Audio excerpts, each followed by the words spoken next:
प्यारे विद्यार्थियों,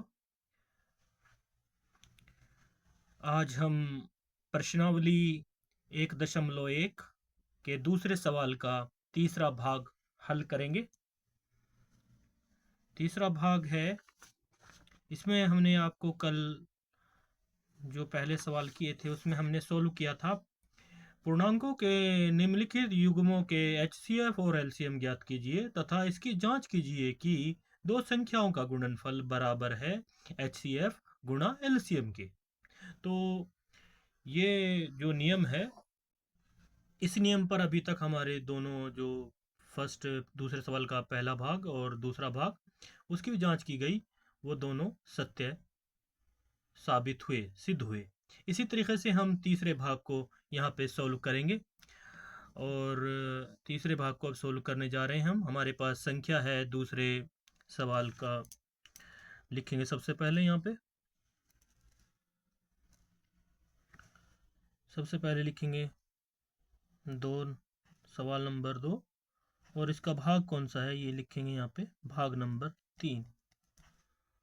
क्वेश्चन हमारा 2 है और भाग नंबर 3 के बाद यहाँ पे लिखेंगे हल।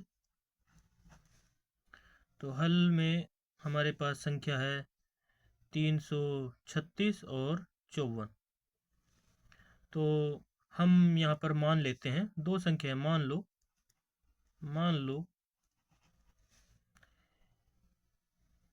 a बराबर 336 और b बराबर 54। और नियम क्या कहता है हमारा कि दो संख्याओं का गुणनफल बराबर है HCF और LCM के। पहले हम a संख्या का जो है वो क्या नाम है HCF और LCM निकाल लेते हैं। HCF और LCM पहले दोनों संख्याओं के हम गुणनखंड करेंगे। तो सबसे पहले 336 संख्या के जो है हम यहाँ पे a संख्या के गुणनखंड कर लेते हैं। ये हमारे पास गुणनखंड विधि इस प्रकार से है, गुणनखंड किए जाते हैं यहाँ पे। तो सबसे पहले ये मैंने आपको पहले भी बताया था वो रूल में कि जिन संख्याओं के अंत में सम संख्या हो या जीरो हो तो वो सम संख्या से ही विभाजित होगी।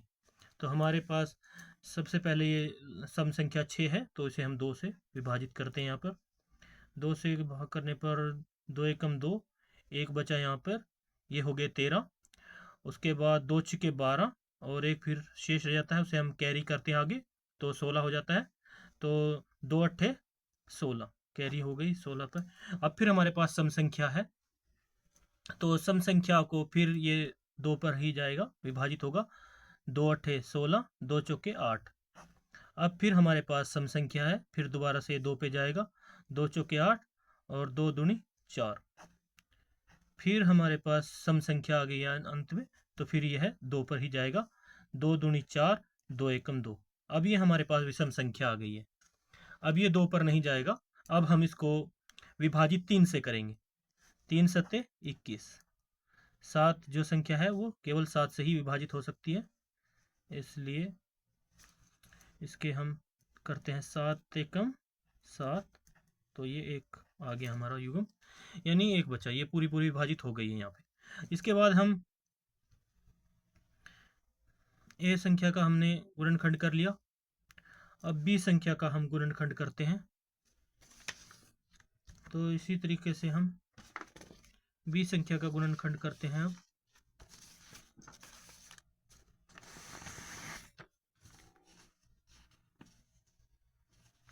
अब बी संख्या के गुणनखंड करते हैं। तो बी संख्या का गुणनखंड हमारे पास बी में 54 है, हमारे पास आखिर 54। तो इसके गुणनखंड करते हैं गुणनखंड विधि से। लास्ट में ये भी सम संख्या है, तो 2 पे जाएगी, 2 दूनी 4, ए कैरी कर लेते हैं, एक बचता है, एक कैरी हो गया, तो ये 14 हो गए। तो यानी इसको आगे एक हमारा 300, 2 सत्ते 14। अब विषम संख्या है तो 3 पर करते हैं इसको डिवाइड, 3 में 27, तो 9 तिये 27, यानी 3 में 27, 3 पर जाएगा। अब फिर विषम संख्या है तो 3 तिये 9 और 3 एकम 3। तो इस प्रकार से हमारे पास ये इनके गुणनखंड आ गए ए और बी के। तो अब इन गुणनखंडों में हम सबसे पहले इनके गुणनखंड कर लिख लेते हैं। ए बराबर, ए संख्या के गुणनखंड हमारे पास हैं 2 गुणा 2 गुणा 2, 1 2 3 4, 4 बार 2 हो गया, गुणा 3 गुणा 7 गुणा 1। इसी प्रकार बी के गुणनखंड है हमारे पास, बी के गुणनखंड है हमारे पास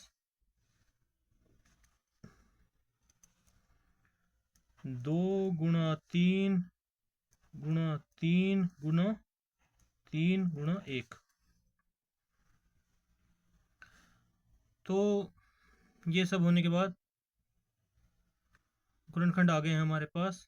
तो इन संख्याओं में अब हम HCF और LCM ज्ञात करते हैं। इसलिए HCF व LCM ज्ञात करने पर, प्यारे विद्यार्थियों, मैंने आपको पहले ही बताया था जब हम गुणनखंड करते हैं दो संख्याओं का तो उन संख्याओं में जो कॉमन होता है वो हमारा HCF होता है, जिसे हम हाईएस्ट कॉमन फैक्टर भी बोलते हैं। और जो संख्या LCM में आती है वो लोएस्ट कॉमन फैक्टर होती है, जो बहुत ही मिनिमम, बहुत ही कम चांसेस होते हैं जो कॉमन होती है, और बाकी सारी संख्या उसकी गुना के रूप में लिख दी जाती हैं। तो ऐसे ही सबसे पहले हम इस संख्या में HCF ज्ञात करेंगे। तो सबसे पहले हम देखेंगे दोनों संख्याओं के गुणनखंडों को। तो इसमें देखो 2 और नीचे वाली संख्या में देखो 2, इसमें देखो 3 और इसमें देखो 1। तो हमारे पास इन दोनों संख्याओं में 2 मिल रहा है और 3 मिल रहा है और 1 मिल रहा है। तो इसलिए इस प्रकार HCF हमारा है इज इक्वल टू 2, सबसे पहले 2 कॉमन है, उसके बाद इनमें 3 कॉमन है, गुणा 3 और गुणा 1। तो इस प्रकार से हम इसकी मल्टीप्लाई कर लेते हैं, 2 3 6, 6 1 6। तो हमारा जो क्या नाम है HCF आया वो 6 आया है यहाँ पे। इसी प्रकार से हम LCM ज्ञात करते हैं, इसका 6 है, इसलिए अब हम LCM देखते हैं। अब LCM बराबर है, LCM क्या है मैंने आपको पहले ही बताया था दोस्तों। LCM जो होता है इसमें हमें सबसे पहले तो दोनों संख्याओं में जो कॉमन है उन्हें लिख लेते हैं एक बार, उसके बाद जो संख्याएं रह जाती हैं उन्हें लिख लेते हैं और फिर उसकी गुना कर देते हैं, और गुना करने पर जो हमें प्राप्त होता है वो हमारा LCM होता है। तो अभी वैसे ही हम इसको करेंगे। सबसे पहले तो इसमें जो कॉमन आए हैं वो उनको लिख लेते हैं, 2 गुणा 3 गुणा 1, ये कॉमन आए थे। इसके बाद जो बाकी रह जाते हैं उतने हम उनको अलग करके लिख देते हैं। अब इसके बाद जो हमारे पास बाकी रह जाते हैं, उसके बाद 2 गुणा 2 और गुणा 2, 3 जो ये 2 2 के थे ये बिना जोड़ के रह गए थे, इनको लिख लिया एक बार। उसके बाद 3 तो इसमें आ गया था, इसको नहीं लिखेंगे, 7 लिखेंगे, गुणा 7 गुणा, वो तो एक तो हमने लिख ही दिया है। उसके बाद हमारा रहता है, इसमें देखो, इसमें 2 तो हमारा हो चुका है, एक 3 भी इसमें से हमारा कॉमन है, उसको 3 को नहीं लिखें, सिर्फ इसमें से 2 3 की संख्या एक ही आएगी और एक ही, गुणा 3 गुणा 3। बाकी जो कॉमन थे वो हमारे इसमें ऐड नहीं होंगे, वो अलग रहेंगे। बाकी जो कॉमन थे उन्हें हमने अलग कर लिया। इस प्रकार से जो कॉमन संख्या थी वो भी लिख ली, और जो बाकी बची उन सबको, न्यूनतम संख्या को हमने लिख लिया। अब इनके आपस में मल्टीप्लाई कर लेते हैं। 2 3 6, 6 एकम 6, 6 दूनी 12, 12 दूनी 24, 24 दूनी 48, 48 हो गया यहाँ पे हमारा। 48 गुणा में है 7 तिये 21, 21 तिये 63, तो 7 3 तिये 9, 9 9 से 63। तो यहाँ पे हम 48 और 63 की मल्टीप्लाई कर लेते हैं, 38 और 43 की रफ पेपर पे मल्टीप्लाई कर लेते हैं ताकि हमें LCM मालूम हो सके। तो 8 तिये 24 हासिल 2, यानी जो कैरी हो जाएंगे 2, तो 4 तिये 12, 12 और 2 14। इसके बाद यहाँ पे गुना का निशान लगाए या ना लगाए वो अलग बात है। अब हम लिखते हैं 8 6 48, 6 48, कैरी के 4, यानी 4 हुए हमारे, शेष बचे यानी हासिल के 4। तो 6 चौके 24, 24 और 4 28, 4 ऐसे ही आ जाएगा ऊपर से। 8 और 4 12, हासिल का 1, 8 और 2 10, हासिल के 1, 2 और 1 3। ये हमारे पास आ गए 3024, 3024। एक बार और डबल चेक कर लेते हैं। 2 तिये 6, 6 कम 6, 6 दूनी 12, 12 दूनी 24, 24 दूनी 48, 48 के बाद 7 तिये 21, 21 तिये 63। इन 48 की और 63 की फिर मल्टीप्लाई करी हमने, तो 3024 आया हमारे पास एलसीएम। इस प्रकार एलसीएम जो है वो हमारे पास 3024 आया। अब इस सवाल में जैसे कहा गया है कि जांच कीजिए, तो हम दो संख्याओं का गुणनफल जो है वो एचसीएफ और एलसीएम के गुणनफल के बराबर है। अब हमारे पास एचसीएफ भी है, एलसीएम भी है, तो अब हम जांच करते हैं। जांच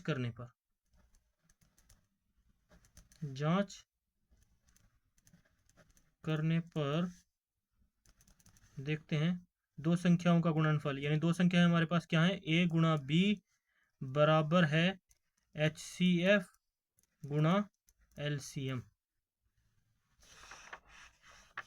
तो ये रूल आएगा यहाँ पे, बराबर है एचसीएफ गुणा एलसीएम। तो इस प्रकार से हम लिखते हैं एचसीएफ गुणा एलसीएम। तो सबसे पहले ए के स्थान पर ए का मान रखेंगे, बी के स्थान पर बी का मान रखेंगे, और एचसीएफ के स्थान पर एचसीएफ का, और एलसीएम के स्थान पर एलसीएम का मान पुट करेंगे, यहाँ पे हम रखेंगे। तो सबसे पहले हमारे पास एलसीएम ए संख्या कौन सी थी और बी संख्या कौन सी थी, वो हम आपको बता देते हैं। ए संख्या हमने 336 को माना था, गुणा बी संख्या हमारे पास 54 थी, और बराबर में हमारे पास एचसीएफ जो है टोटल 6 आया था, गुणा और एलसीएम हमारे पास 3024 आया था। तो सबसे पहले इनकी मल्टीप्लाई कर लेते हैं रफ पेपर पे।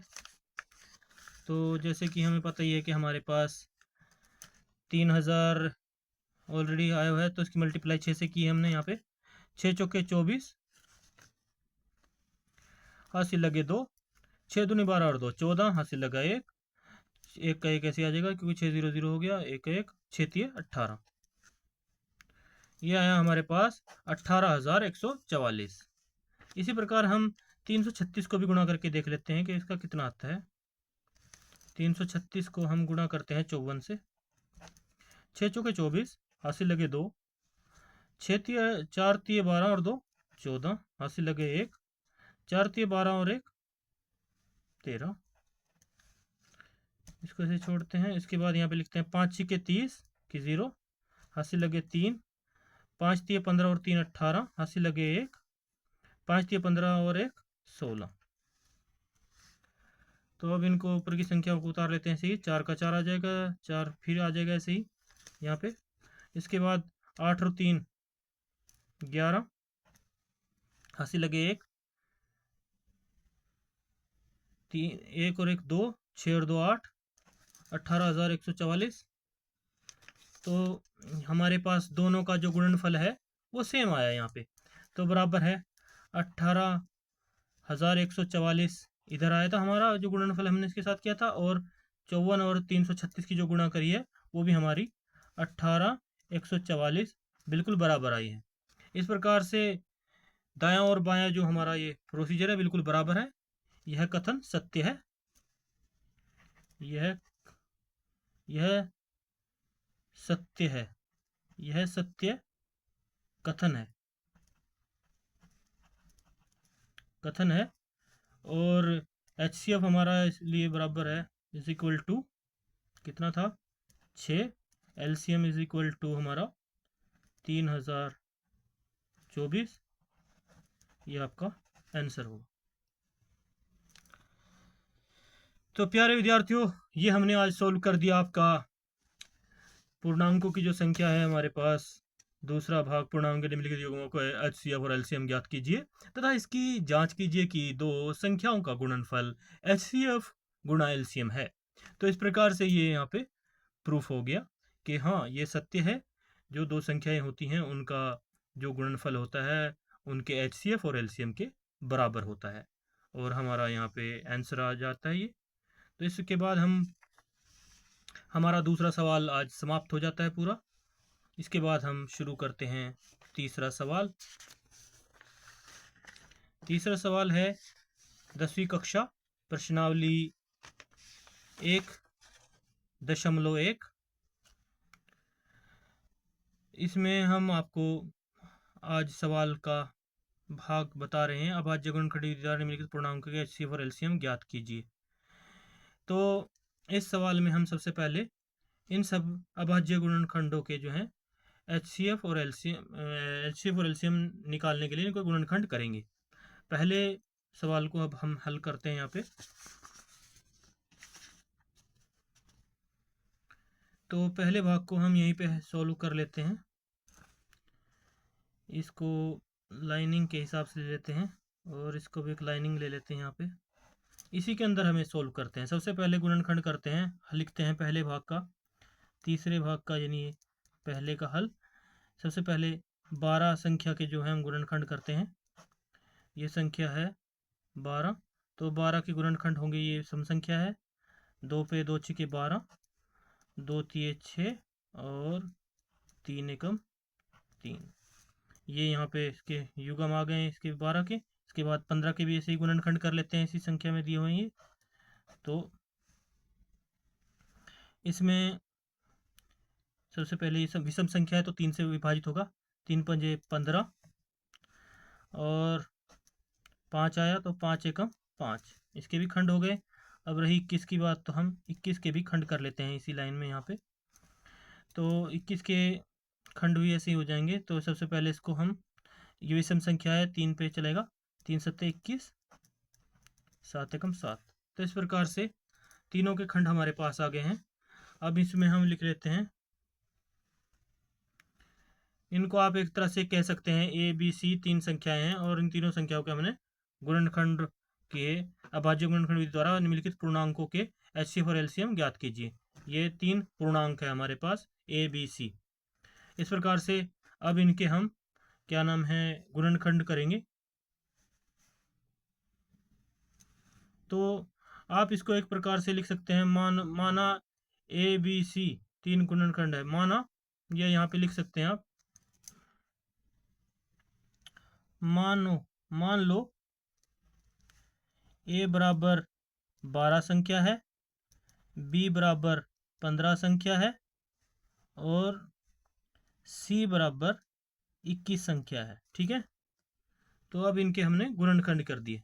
तो ए के गुणनखंड हमारे पास बराबर हुए 2 गुणा 2 गुणा 3 गुणा 1, और बी के गुणनखंड हुए हमारे पास 3 गुणा 5 गुणा 1, और सी के गुणनखंड हुए हमारे पास 3 गुणा 7 गुणा 1। तो इस प्रकार से हमारे पास तीनों संख्याओं के गुणनखंड आ गए पूर्णांकों के। ए बी सी ये 3 पूर्णांक है एक तरह से। तो अब इनके पूर्णांकों के जो ये हमारे पास आई है संख्याएं, तो सबसे पहले इसमें हम एचसीएफ ज्ञात करते हैं। इसलिए एचसीएफ व एलसीएम ज्ञात करने पर, तो सबसे पहले हम इसमें एचसीएफ और एलसीएम ज्ञात करते हैं। तो सबसे पहली बात हमने आपको बताई थी कि जब एचसीएफ ज्ञात करते हैं तो उसमें जो है, इनमें जो कॉमन होता है वो हमारा एचसीएफ होता है। अब तीनों में कौन कॉमन नज़र आ रहा है आपको? ए में भी 3 है, बी में भी 3 है और सी में भी 3 है, और बाकी तो नहीं मिल रहे हैं, और एक एक एक एक एक एक। तो इस प्रकार से इसलिए एचसीएफ है हमारा, एचसीएफ बराबर है 3 गुणा 1 इज इक्वल टू 3। और एलसीएम क्या होगा? एलसीएम में अब एलसीएम करते हैं ज्ञात। तो एलसीएम हमारा होगा, एलसीएम मैंने आपको बताया था कि सबसे पहले तो इसमें हमें वो संख्या देखनी है जो दोनों में कॉमन थी। पहले हमें वो कॉमन वाली संख्या को लिख लेना है। दोनों में कॉमन क्या है, 3 है गुणा 1 है। सबसे पहले कॉमन संख्याएं आ गई। उसके बाद जो बची संख्याएं हैं कॉमन के अलावा उनको लिखना है। तो इनमें सबसे बात ये कॉमन से अलावा जो बचती हैं संख्याएं, जैसे 3 तो इसमें भी कॉमन है, इसमें भी कॉमन है, इसमें कॉमन है, तो 3 को छोड़ देना है। बाकी जो संख्याएं बचती हैं उनको लिखते हैं। गुणा 2 गुणा 2, दूसरी संख्या में गुणा में 5 आएगा, और तीसरी संख्या में गुणा में 7। तो अब इसका एलसीएम हमारे पास है आगे। 3 एकम 3, 3 दूनी 6, 6 दूनी 12, 12 पंजे 60, 60 गुणा 7। 60 गुणा 7 कितना होगा हमारा, 60 गुणा 7 हमारा होगा, 60 गुणा 7 संख्या आई है तो 7 छिके 42, ये 420 आएगा। 420 हमारा एलसीएम होगा।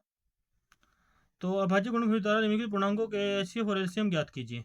तो इसलिए उत्तर हमारा होगा, इसलिए HCF is equal to 3, LCM is equal to 420। ये हमारा है आंसर। तो इस प्रकार से हमारा आंसर होगा। एलसीएम और एफसीएम निकालने के बाद HCF और एलसीएम हमारा ये गुणा करने पर ये टोटल आया।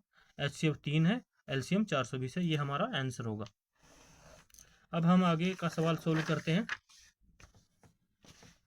17, 23 और 29, तीसरे का भाग नंबर 2 लिखेंगे। हल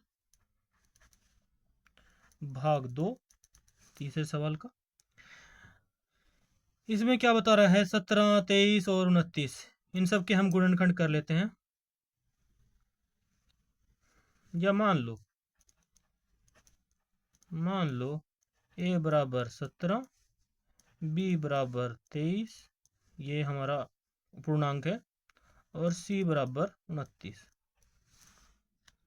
तो अब इन तीनों पूर्णांकों के गुणनखंड करने पर अभाज्य गुणनखंड विधि द्वारा, तो अब हम गुणनखंड करते हैं a का।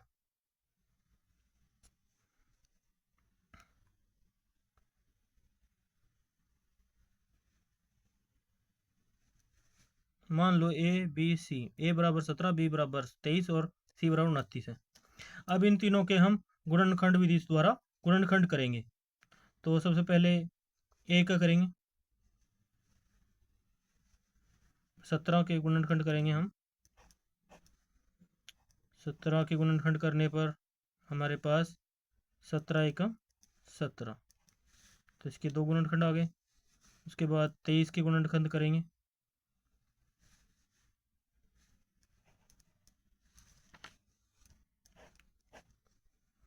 23 के भी 23 पर ही जाएगा, 23 एकम 23, इसके भी 2 गुणनखंड हुए। अब इसके बाद सी वाले पॉइंट के हम गुणनखंड करेंगे, ये हमारे पास 29 है।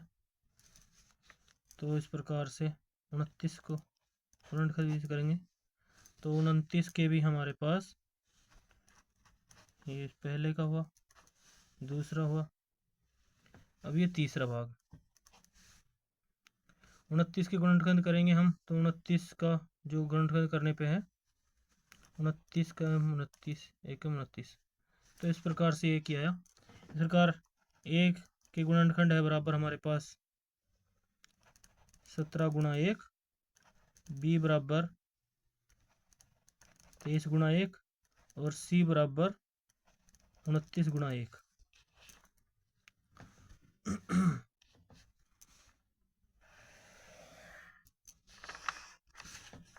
तो यहाँ पे इन पूर्णांकों में हम HCF और LCM निकालने पर, HCF तीनों पूर्णांकों में HCF और LCM निकालने पर, HCF व LCM ज्ञात करने पर,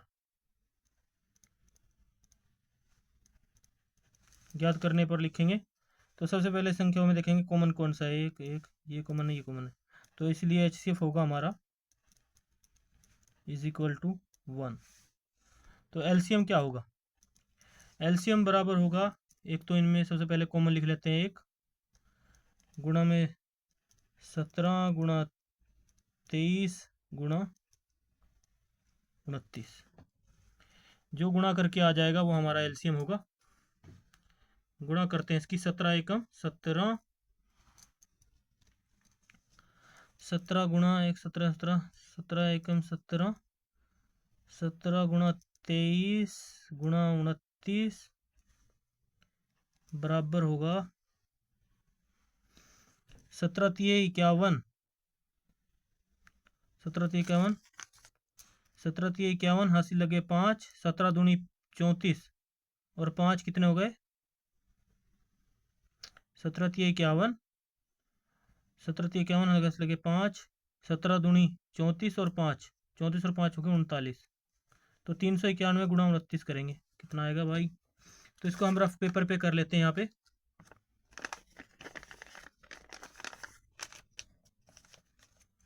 तो 391 गुणा 29, 9 एकम 9, निम्न में 81, 8 हासिल के, 9 तिये 27, 3 में 27, 27 और 8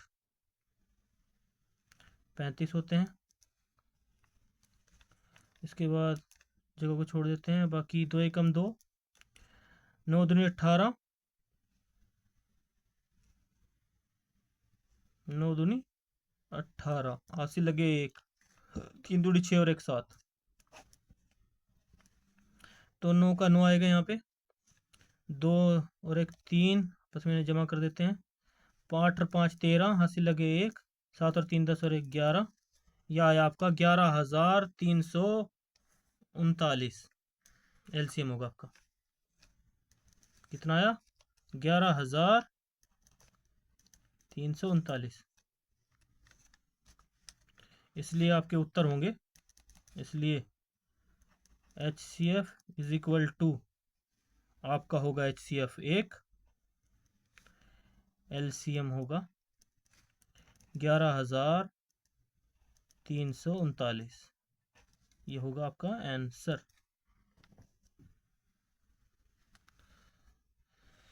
तो इसके बाद हमारा है इसी भाग का तीसरा भाग, सवाल का तीसरा भाग, 8 9 और 25।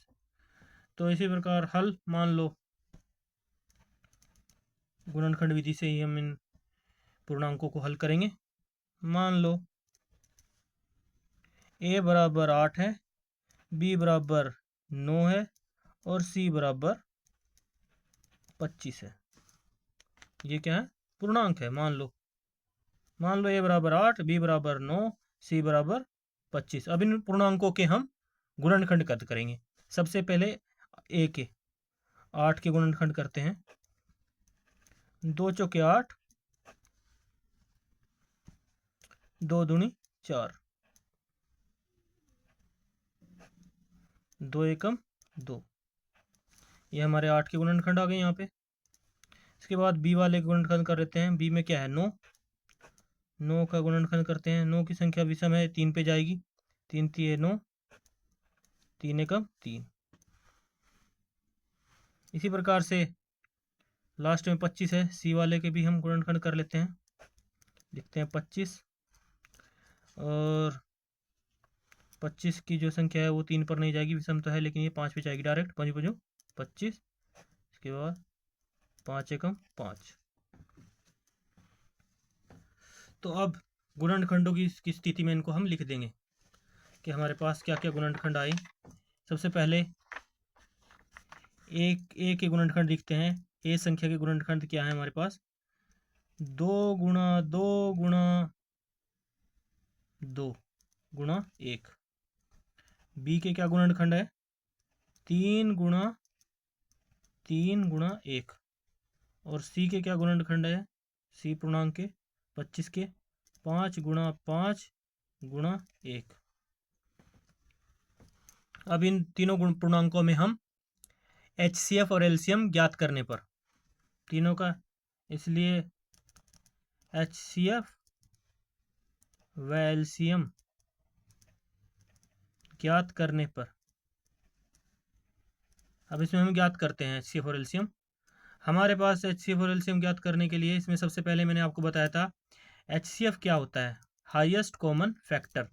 इन तीनों में कॉमन क्या है, सबसे पहले एक एक एक एक कॉमन है, ओके, एक लिख लिया। फिर दो दो दो देखते हैं, है नहीं है, नहीं है, तो इसमें कॉमन फैक्टर हमारा एक आया, हाईएस्ट कॉमन फैक्टर एक है। इसके बाद एलसीएम ज्ञात करते हैं। अब एलसीएम बराबर है हमारा, मैंने आपको पहले बताया था एलसीएम संख्या वह होती है जो इनमें सबसे कॉमन है, एक तो उसको लिख लेते हैं, सबसे कॉमन इनमें क्या है, एक है। उसके बाद जो बाकी संख्याएं बची होती हैं उन सबको लिख लेते हैं, मल्टीप्लाई करते हैं यानी गुणा करते हैं। तो एक है सब में कॉमन और बाकी कुछ भी कॉमन नहीं है, तो उसके बाद इन सब में दो गुणा दो, उसके बाद गुणा तीन और आगे भी गुणा है 5 गुणा 5। तो इस तरह से इसकी मल्टीप्लाई होगी, तो बराबर आगे लिख लेते हैं, दो एकम दो, दो दूनी चार, दो दूनी चार, चार दूनी आठ, आठ तीय 24, 24 तीय 72, 72 गुणा 25 कर लेते हैं बराबर 25। तो 25 दूनी 50, हासिल लगे 5, 25 सत्ते 25 कम 25, 25 दूनी 50, 25 तीय 75, 25 चौके 100, 25 पंजे 125, 25 छिक्के 150, 25 सत्ते 175, 175 और 5, 175 और 5 हो गए 180। तो इसलिए हमारा HCF और LCM जो है, सबसे पहले HCF इज इक्वल टू होगा 1 और LCM है हमारा 1800। यही होगा हमारा आंसर, उत्तर। तो इस तरह से ये हमारे आज 3 सवाल कंप्लीट हो गया। अब आज जगणन खड़ी द्वारा निम्नलिखित पूर्णांकों के HCF और LCM ज्ञात कीजिए। तो प्यारे विद्यार्थियों, आपको कैसा लगा ज़रूर कमेंट में बताएं। आज आपकी प्रश्नावली 1.1 कक्षा 10वीं के तीसरा सवाल भी हमने कंप्लीट कर दिया। कल हम आपको नेक्स्ट सवाल कराएंगे। Okay, bye bye.